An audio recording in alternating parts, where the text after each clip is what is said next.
Welcome to this explainer. We're going to skip the usual intro today and dive straight into the smoke, the chaos, and honestly, the sheer disbelief of one of the most wild, heart-stopping jobs in all of naval history. I want you to picture this for a second. Imagine you're right in the middle of a fierce, high-stakes naval battle during the Age of Sail. Suddenly, you're hit with the deafening roar of cannons.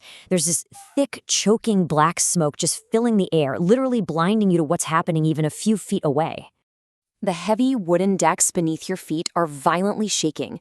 You can feel every explosion, every devastating impact of enemy fire tearing into the ship, sending these massive vibrations right through your bones. It's just pure, unadulterated chaos. And sprinting right through the absolute center of this active combat zone, not hiding below deck, not tucked away safely, is a child. Yeah, you heard that right. We're talking about a kid sprinting with everything they've got, carrying highly explosive gunpowder right through the crossfire. Okay, let's really unpack this, because this wasn't some rare exception or a terrifying accident.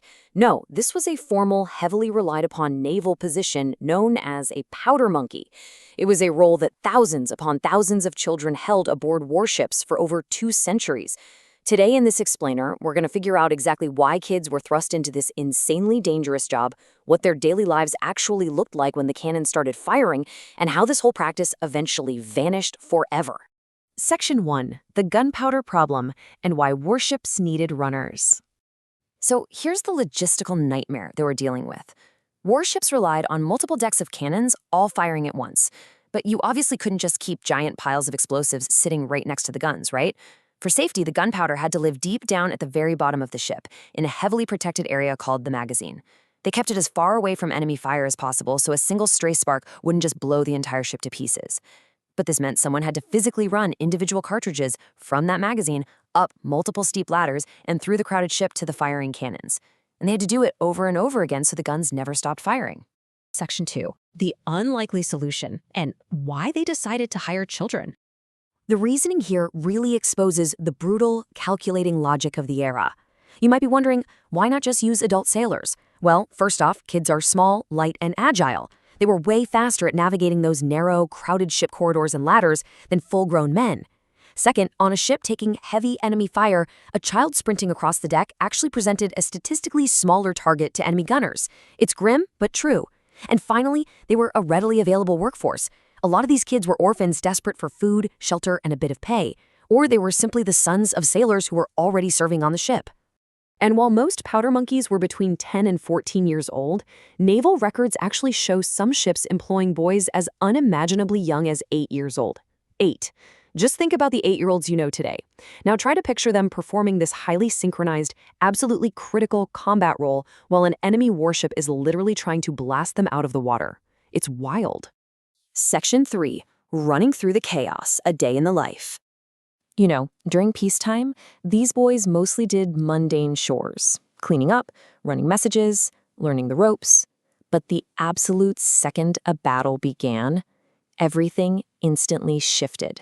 They were thrown into this terrifying high-speed loop. Assigned to a specific gun crew, they had to sprint blindly through heavy, choking smoke from the magazine all the way to their cannon, quite literally as fast as humanly possible. And let me tell you, this was not an open track. They had to constantly, frantically dodge deadly flying wooden splinters. And by the way, those splinters were essentially massive, jagged pieces of shrapnel created whenever cannonballs smashed into the ship's hull. So they're dodging that, they're dodging incoming musket fire, stepping over casualties, and scrambling past massive, heavy debris falling from the rigging up above. And they didn't just do this once or twice. They had to maintain this frantic, exhausting pace for hours on end. A single battle could require a powder monkey to make dozens, sometimes literally hundreds of runs. They had to time their movements perfectly, keeping total situational awareness in the middle of an incredibly chaotic battlefield, honestly, just to survive the afternoon. Section 4. Heroes and Casualties, The Brutal Reality. When you treat children as essential combat personnel, the costs are exactly as grim as you'd expect.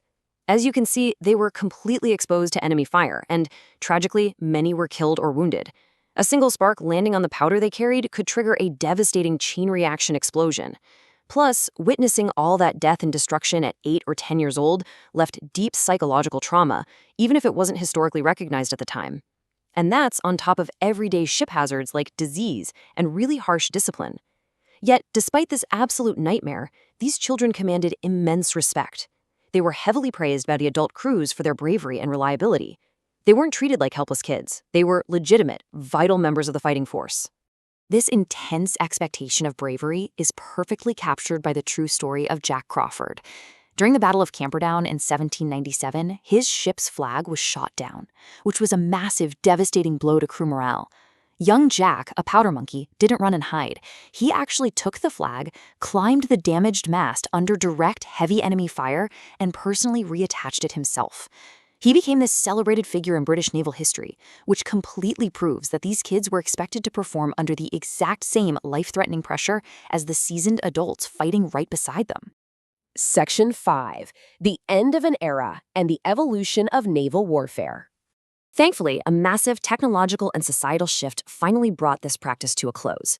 By the mid-19th century, navies started transitioning from wooden sailing ships to steam-powered iron-hulled warships. The very nature of combat was fundamentally changing. Then, by the late 19th century, engineers introduced mechanical, centralized ammunition handling systems. Basically, they built automated hoists that pulled powder straight up from the magazines. So the physical need for a small, fast human runner was literally engineered right out of existence. And finally, sweeping early 20th century child labor reforms systematically and legally ended the practice for good. The powder monkeys were a brutal but highly calculated solution to a massive mechanical problem of their time. They were the brave, unseen gears that kept the massive warships of history firing. But, it leaves us with an incredible thought to ponder.